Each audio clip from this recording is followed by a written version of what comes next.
रोजाना की तरह आज भी मैं अपनी जॉब पर जा रही थी। तपता सूरज सर पर खड़ा था और मैं ऐसे ही गर्मी में जल्दी जल्दी चलकर जा रही थी। बहुत सारे ख्याल मेरे मन में चल रहे थे, लेकिन मैं उन ख्यालात को झटक कर आगे बढ़ने लगी। आज मैं थोड़ी लेट हो गई थी घर से निकलते निकलते, क्योंकि अम्मा की तबीयत कुछ ठीक नहीं थी और उनको ऐसे घर में अकेले छोड़कर आना मेरे लिए आसान नहीं था। इसीलिए मैं उनको मेडिसिन देकर घर से निकली थी, लेकिन मेरा दिल बहुत ज्यादा घबरा रहा था, जैसे कोई अनहोनी होने वाली हो। खैर मैं मॉल पहुंच चुकी थी। मॉल में दाखिल होते ही मैं इधर उधर देखने लगी। आज फिर स्टाफ कुछ हद तक बदला हुआ था। यह रोजाना की बात थी। अक्सर यहाँ का स्टाफ बदल दिया जाता था, वह भी बगैर किसी वजह के, या यूं कह लो जो यहाँ की सच्चाई जानता था उसे निकाल दिया जाता था। शायद उनके साथ भी कुछ ऐसा ही हुआ था। मैं आंखें घुमाकर आगे बढ़ गई, लेकिन तभी एक लड़की जो नई आई थी वो मेरे पास आकर नमस्ते करने लगी। मैं जवाब देकर उसकी शक्ल देखने लगी। वह कहने लगी, सर ने बताया कि आप उनकी साली है। यह सुनकर मैंने आहिस्ता से हाँ में सर हिलाकर वहां से चली गई। आगे बढ़ते हुए मेरे मन में एक ही बात चल रही थी कि मेरे बहनों ने खुद तो कहा था कि किसी को नहीं बताना, फिर यह खुद क्यों किसी को बता रहे हैं। और भी कई ऐसे सवाल मेरे मन में चल रहे थे, लेकिन मैं इग्नोर करके अपने काम में बिजी हो गई। अभी मुझे अपना काम करते हुए कुछ ही वक्त गुजरा था, तभी मैंने देखा वह लड़की बार बार उस तरफ जा रही थी जहाँ मेरे बहनोई का रूम था। मेरे दिमाग में कई सवाल आने लगे। एक तो वह लड़की थी भी बहुत खूबसूरत, और वह लड़की बार बार मेरे बहनोई के रूम में जाने लगी थी। आखिर माजरा क्या था? मैं चाहती थी कि इस बात पर ध्यान दूं। मैं इस बात पर ध्यान दे पाती, तभी मुझे मेरी एक दोस्त ने अपने पास बुला लिया और वही बात जो मेरे दिल में चल रही थी उसने मुझसे कह दी। इस जगह पर, इस मॉल में मुझे कोई भी नहीं जानता था कि मैं बॉस की साली हूँ। इसीलिए मैं बाकी सबके सामने वैसे ही रहती हूँ कि मैं उस इंसान से बहुत चिढ़ती हूँ। कई दिन तक सब कुछ ऐसे ही चलता रहा, और दूसरी तरफ मेरी बहन भी अम्मी की तरफ रहने को आ गई थी। लेकिन हैरान कर देने वाली बात यह थी कि वह हर वक्त अपने देवर की ही बातें करती थी, बजाय इसके कि अपने शौहर की बातें करती। मैं यह सब देखकर बहुत परेशान थी, और शायद अम्मा भी। मेरे दिमाग में अपनी बहन की हरकतें घूमने लगी। मुझे लगा जब मेरी बहन ऐसी हरकत करेगी तो यकीनन शौहर बाहर ही मुंह मारेगा ना। यह देखकर मैं इतना तो समझ गई थी कि शायद मेरी बहन का इंटरेस्ट अपने शौहर से ज्यादा अपने देवर में था, और हमने उसके लिए गलत फैसला कर दिया। शायद मैं ऐसा कभी नहीं सोचती, लेकिन मेरी बहन का देवर रोज रोज उससे मिलने के लिए आने लगा। इसीलिए मुझे दाल में बहुत कुछ काला लग रहा था, लेकिन मैं हर वक्त इस बात को इग्नोर कर देती। अगली रोज सुबह जब मैं जॉब पर आई तो उस लड़की को मैंने दोबारा अपने बहनोई के रूम में जाते देखा, तो मैं भी उसके पीछे पीछे उस रूम की तरफ चली गई और कमरे से थोड़ी दूर पर खड़ी हो गई। एक तरफ मेरी टांगे भी कांप रही थी, क्योंकि हर तरफ कैमरे लगे हुए थे। अगर मेरा बहनोई मुझे यह सब करते देख लेता तो मुझे नौकरी से निकाल देता। दूसरी तरफ मैं चाहती थी कि मुझे सच्चाई मालूम हो, क्योंकि ऐसे तो रिश्ते नहीं चलते जैसे कि मेरी बहन और बहनोई के चल रहे हैं। मेरे दिल में बुरे बुरे ख्यालात आ रहे थे, लेकिन यह ख्यालात आगे जा पाए उससे पहले ही वह लड़की और बहनोई कमरे से बाहर निकल आए। ये देखकर मैं एकदम सटपटा गई और अपनी नजरें घुमाकर इधर उधर देखने लगी। फिर मेरे बहनोई मेरे सामने आकर खड़े होते हुए बोले, बहना क्या हुआ? खैरियत तो है? कोई बात करनी है? अपनी बहनों की बात सुनकर मुझे दिल में कहीं यह पक्का यकीन हो गया, हो ना हो गलती मेरी बहन की ही है। इसीलिए मैं बात संभालते हुए बोली, आप इतने दिनों से घर नहीं आए तो अम्मा आपका पूछ रही थी, इसीलिए मैं आपसे कहने आई थी कि घर का चक्कर लगाए। बहनों यह सुनकर मुस्कुराने लगे और कहने लगे, आप फिक्र ही ना करें, मैं आज ही आ जाऊंगा। और वह फिर पीछे मुड़कर उस लड़की को देखते हुए बोले, यह मेरी कजन है, तुम मिली हो क्या इससे? मैं यह सुनकर देखती रह गई, जबकि यह लड़की मेरे साथ ही थी। उसने आज तक अपनी जबान से बोला तक नहीं था। फिर मैं नाम में सर हिलाने लगी। मेरे बहनों ही मुस्कुराकर आगे बढ़ गए। वह एक शॉप के बिल्कुल बीचों बीच खड़े थे। मैं भी उनके पीछे उधर ही आ गई। फिर मेरे बहनों ने सब स्टाफ को इकट्ठा करते हुए कहा कि मैं आप सबको यह बताना चाहता हूँ कि पिछले 2 महीने के अंदर हमारे मॉल से काफी ज्यादा माल चोरी हुआ है, जिसकी कीमत लगभग लाखों में थी, और मैं ये नुकसान बर्दाश्त नहीं कर सकता। इसीलिए मैंने एक फैसला किया है। उम्मीद करता हूँ कि आपको इससे कोई मसला नहीं होगा, लेकिन मेरे लिए फैसला लेना बहुत मुश्किल था, मगर मैंने बहुत सोच समझकर फैसला लिया है, और इस फैसले की अनाउंसमेंट मैं शाम को मॉल बंद हो जाने के बाद चंद लोगों के सामने करूंगा। और लोग भी वह जो मेरे भरोसे के हैं, बस वही लोग जान पाएंगे।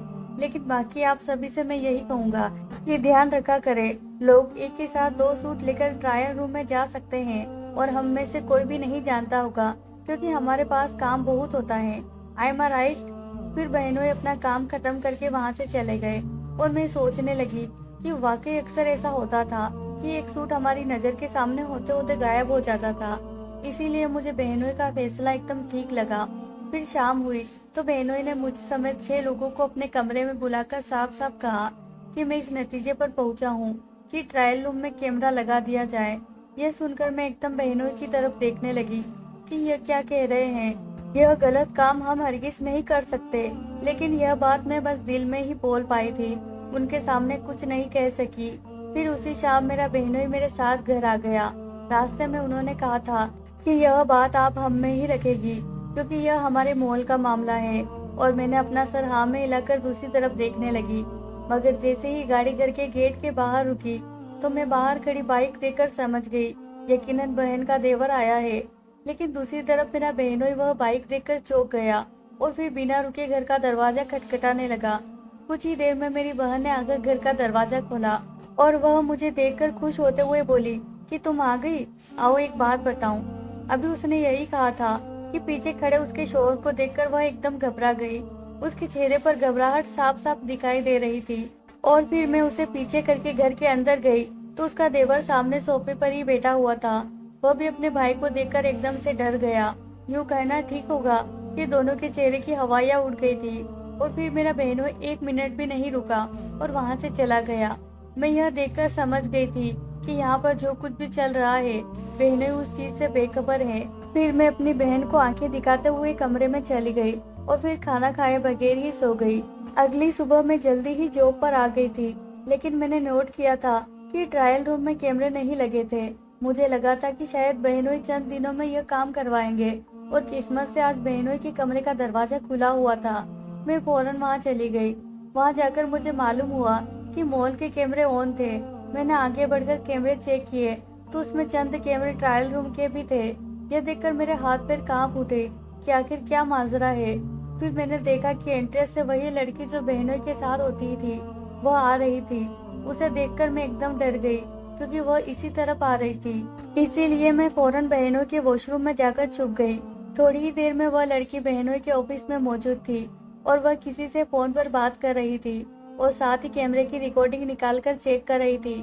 बस मैं इतना ही देख पाई थी कि तभी वह फोन पर बात करते हुए मुड़ी और वॉशरूम के करीब आकर फोन पर कुछ बोलने लगी। पहले उसके दूर होने की वजह से मैं सुन नहीं पाई थी कि वह क्या बात कर रही है, लेकिन जब वह करीब आई तो उसकी सारी बातें मुझे सुनाई देने लगी। ये सुनकर मेरे होश उड़ गए कि ऐसा कैसे मुमकिन हो सकता था। मैंने तो यह सोचा भी नहीं था। मुझे ठंडे पसीने आने लगे थे और फिर मैं जल्दी से उस वॉशरूम से निकलना चाहती थी, लेकिन वह जाने का नाम ही नहीं ले रही थी। लेकिन फिर कुछ देर बाद वह बहनों के कमरे से बाहर निकली। मैं भी मौका देकर वहां से बाहर निकल गई और फौरन दरवाजे की तरफ भागकर मॉल से वापस जाने लगी। मगर तभी उस लड़की ने मुझे देख लिया और बोली कि तुम यहाँ कब आई। मैंने कहा कि कल यहाँ कुछ सामान भूल गई थी, बस वही लेने आई हूँ। और हाँ, आज ऑफिस नहीं आऊंगी, भाई को बता देना। यह बोलकर मैं उसका जवाब सुने बगैर ही वहाँ से चली आई। मेरी टांगे अभी भी कांप रही थी और कमरे में जाकर मैंने खुद को बंद कर लिया। मेरी बहन और अम्मी दरवाजा खटखटाते रहे कि क्या हुआ है, लेकिन उनको जवाब देने की मेरी हिम्मत नहीं हुई और मैं यूं ही सारा दिन कमरे में पड़ी रही और सोचती रही कि वाकई सच है कि नेक को नेक और बद को बद मिलता है। अगली सुबह मैं अपने आप को बिल्कुल नॉर्मल रखते हुए जॉब पर आई थी और डेली रूटीन का काम करने लगी। जो भी मुझे कुछ बताता मैं उसकी बात इग्नोर कर देती और किसी से बात ना करती। अगर मुझे उस वक्त पैसों की जरूरत ना होती तो मैं यह जॉब छोड़कर चली जाती, लेकिन मैं जॉब छोड़कर नहीं जा सकती थी और किसी को बता भी नहीं सकती थी। मुझे एकदम उस लड़की और अपने बहनों से खौफ आने लगा था।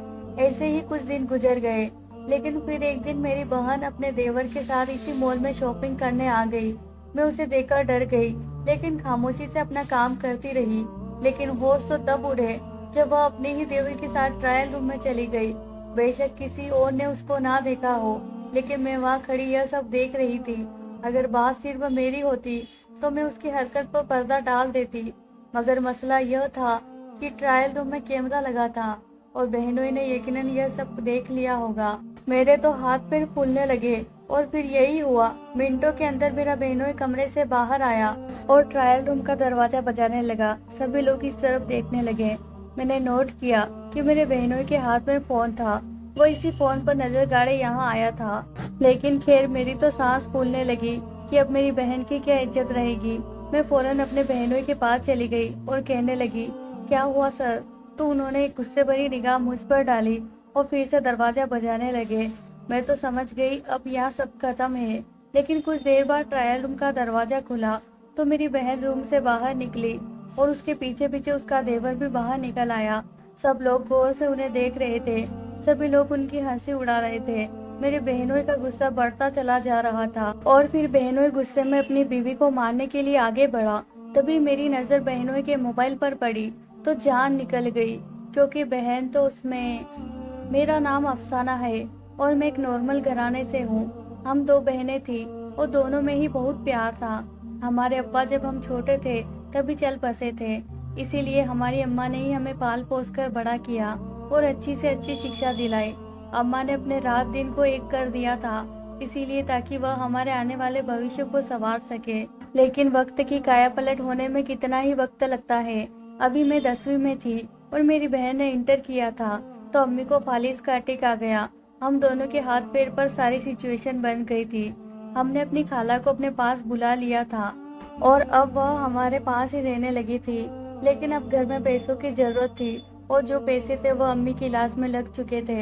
हम बहुत परेशान हो गए थे। इसीलिए एक रात बैठकर सोचने के बाद मेरी बहन इस नतीजे पर पहुंची कि उसे जॉब कर लेनी चाहिए और फिलहाल पढ़ाई को ब्रेक दे देना चाहिए, क्योंकि वैसे भी पढ़ाई के लिए पैसे तो थे नहीं और आगे मेरा एडमिशन भी कराना था। बहरहाल मेरी बहन ने मॉर्निंग में एक स्कूल ज्वाइन कर लिया और फिर कुछ दिन बाद पास में ही एक एकेडमी थी, वहाँ पर जाने लगी।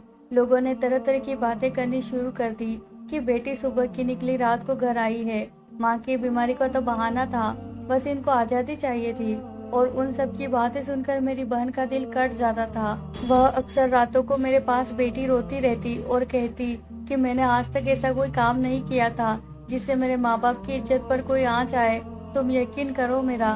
फिर आखिर मुझे उठकर उसे तसल्ली देनी पड़ती कि मैं अपनी बहन को जानती हूँ, मगर हमारी मजबूरी ना होती तो हम यह कदम कभी ना उठाते। वहीं दूसरी तरफ मेरी खाला का बेटा बाहर मुल्क में रहता था। मेरी खाला उससे बातें किया करती थी, लेकिन हम दोनों बहनों ने आज तक उससे कभी बात नहीं की थी। उनका एक बेटा बाहर होता था और एक यही रहता था। वो हॉस्टल में रहकर पढ़ाई किया करता था। यह भी अजीब था कि आज तक हमने दोनों को नहीं देखा था, क्योंकि खाला दूसरे शहर में रहा करती थी। लेकिन अब उन्होंने भी फैसला कर लिया था कि वह इसी शहर में एक घर लेकर उधर रहने लगेगी। इसी सिलसिले में आजकल वह अपने बेटे से बहस किया करती थी। उनका बेटा भी बाहर मुल्क से यहाँ शिफ्ट हो रहा था। उसने यही सोचा था कि फिर इसी शहर में एक मॉल भी खरीद लूंगा और उधर ही काम करूंगा। मेरी खाला को उसका यह फैसला पसंद आया था और फिर उन्होंने भी हाँ भर दी थी। यह सब मामला तब हुआ था जब मैं इंटर के पेपर देकर फ्री हुई थी। फिर 6 महीने के अंदर ही मेरे खाला का बेटा भी यहाँ आ गया था। ऐसा नहीं था कि हमारी खाला घर के खर्चे में मदद नहीं करती थी, बल्कि यूं होता था राशन उन्हीं के पैसों से आता था।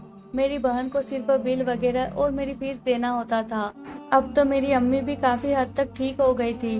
फिर जब मेरी खाला का बेटा यहाँ आया तो शुरू का 1 महीना वह हमारे घर ही रहा, लेकिन फिर उसने साथ साथ एक घर देखना शुरू कर दिया और अपने ऊपर के तमाम मामला देखने लगा। लेकिन ऐसा था कि मुझे यूँ महसूस होता था जैसी उसकी नज़र काफी अजीब सी थी, मतलब गंदी सी नज़र, शायद यह भी कहा जा सकता था। मगर मैं उसके सामने बहुत कमी से आती थी। देखते ही देखते खाला अपने घर चली गई और हमारी अम्मी भी पहले से बहुत बेहतर हो गई थी। लेकिन कुछ महीने बाद मेरी खाला मेरी बड़ी बहन के लिए अपने बड़े बेटे के लिए रिश्ता मांगने आई। मैं बहुत परेशान थी, क्योंकि मुझे तो वो पसंद ही नहीं था और अम्मा को तो वो बहुत अच्छा लगा था। तो अम्मा ने उसका रिश्ता वहीं पक्का कर दिया और फिर कुछ वक्त बाद सादगी से निकाह करके मेरी बहन को खाला के घर रुखसत कर दिया। बहनों का अपना एक शॉपिंग मॉल था जिसके वह मालिक थे। अब बहन ही हमारे घर में कमाने वाली थी और बहन चली गई थी। मेरी भी पढ़ाई पूरी हो चुकी थी, इसलिए अब कमाने की जिम्मेदारी मुझ पर आ चुकी थी। और मैं जगह जगह नौकरी तलाश कर रही थी। मुझे ये छोटी मोटी नौकरी स्कूलों में नहीं करनी थी। मैं एक ही जगह अच्छी नौकरी करना चाहती थी जिससे घर का सारा खर्चा चले और अम्मी की दवाइयाँ भी आ जाए। लेकिन तभी मेरी खाला ने मुझे ऑफर करवाई कि क्यों ना मैं अपने बहनोई के मॉल में ही जॉब कर लूँ। मुझे भी यह आइडिया अच्छा लगा और फिर देखते ही देखते कुछ ही दिनों में मेरी नौकरी वहाँ पक्की हो गई। वहाँ से मैं इतना कमा लेती थी कि आसानी से घर का खर्चा निकल जाता था और कुछ जरूरतें भी पूरी हो जाती थी। मुझे अपना यह फैसला बहुत अच्छा लगा था। ज्यादा सर खपाई भी नहीं करनी पड़ती थी। बस आने जाने का मसला हुआ करता था, लेकिन कुछ पाने के लिए कुछ खोना पड़ता है। इसीलिए मैं तपती धूप में भी पैदल ही जाया करती थी। लेकिन फिर मुझे वहाँ काम करते हुए 1 महीना ही गुजरा था कि तभी मैंने नोट किया कि उसने ट्रायल रूम में कैमरे लगाए हुए थे और जब भी कोई खूबसूरत लड़की ट्रायल रूम में जाती तो वह उसकी वीडियो बना लेता था। मुझे डर था कि अगर शिकायत की तो मुझे भी नौकरी से हाथ धोना पड़ेगा। एक दिन मेरी बहन अपने देवर के साथ शॉपिंग करने मॉल में आई और वह दोनों ट्रायल रूम में चले गए।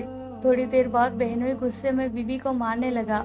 मेरी नज़र बहनोई के मोबाइल पर पड़ी तो जान निकल गई। मैं फौरन आगे बढ़ी और बहनोई का हाथ जो हवा में बुलंद था पकड़ लिया। इतने में ही वहाँ पुलिस आ गई। वहाँ एक अजीब सा माहौल बन गया था। लोगों ने वहाँ से भागने की कोशिश की, मगर पुलिस पूरी गैंग में आई थी, इसीलिए उन्होंने सबको रोक रखा था। लेकिन जो लोग शॉपिंग करने आए थे वह वहाँ से जा चुके थे। वहाँ पुलिस को देखकर मेरा बहनोई एकदम से डर गया और चीखने लगा कि तुम लोग किसकी इजाजत से अंदर आए हो। अभी वह इससे आगे कुछ कह पाता कि मेरी बहन ने आगे बढ़कर अपने शौहर का गिरेबान पकड़ लिया और चिल्लाते हुए बोली कि तुम्हें शर्म नहीं आई यह घटिया काम करते हुए। मैं ना समझी से सब कुछ देख रही थी कि आखिर चल क्या रहा है। तभी मेरे बहनोई ने मेरी बहन के हाथ अपने गिरेबान से हटाने चाहे, लेकिन उसके हाथों की पकड़ बहुत मजबूत थी। उसके बाद वहाँ पर एक के बाद एक लड़की अंदर आती गई। वह कम से कम 10 लड़कियाँ थी। मैं उन लड़कियों को देखकर याद करने लगी कि यह वही लड़कियाँ थी जो यहाँ से कपड़े लेकर गई थी। उन लड़कियों को देखकर मेरे बहनों के चेहरे का रंग उड़ गया और वह इधर उधर देखकर एकदम मेरी बहन का हाथ झटक कर वहाँ से भागने लगा। लेकिन वह भाग पाए उससे पहले ही पुलिस ने उन्हें पकड़ लिया और फिर उन्होंने मेरे बहनोई को एक कुर्सी पर बिठाते हुए आराम से पूछा कि तुम क्या करते थे। मेरा बहनोई खामोश रहा। फिर पुलिस ने दोबारा पूछा कि बताओ ऐसा क्या करते थे जिससे डर के तुम भाग रहे थे। तभी मेरा बहनोई यह देखकर डरते हुए बोला कि मुझे माफ कर दे, बस पैसों की लालच की वजह से मैं ये सब करने लगा था। अभी मेरा बहनोई बोल ही रहा था कि इतने में एक लेडी कांस्टेबल उस लड़की को भी पकड़कर मेरे बहनोई के पास ले आई जो अक्सर बहनोई के आसपास ही रहा करती थी। उसे देखकर पुलिस ने कहा, क्या सब करने लगे थे बताओ जरा। तभी मेरे बहनोई बात आगे बढ़ाते हुए कहा, मैं मलेशिया में रहा करता था। वहाँ मैं लड़कियों को फरार करके बेचने का कारोबार किया करता था, लेकिन वहाँ मैं पुलिस के हाथों चढ़ गया था। इसीलिए जल्दी से जल्दी इंडिया आने का प्लान बनाया और जितना भी गलत तरीके से पैसा कमाया था उसे लेकर इंडिया वापस आ गया। यहाँ आने के बाद मैं काफी दिनों तक अपने खाला के घर मुंह छुपाकर बैठा रहा, लेकिन जब यकीन हो गया कि मैं नहीं पकड़ा जाऊंगा, इसीलिए मैंने एक घर लिया और एक शॉपिंग मॉल खरीदा। शॉपिंग मॉल खरीदकर सारे ट्रायल रूम में कैमरे लगवा दिए। उनको देखकर एंजॉय करता था। उसके बाद उनको ब्लैकमेल करके उनसे पैसा लेता था। मेरे पास कुछ नहीं था। जब मैं शॉपिंग मॉल खरीदा था मेरे पास 1 रुपया तक नहीं था। इसीलिए मैंने गलत रास्ते को चुना ताकि थोड़े वक्त में ज़्यादा पैसे कमा सकूं। फिर मम्मी ने मेरी शादी अपनी बहन की बेटी से भी करवा दी।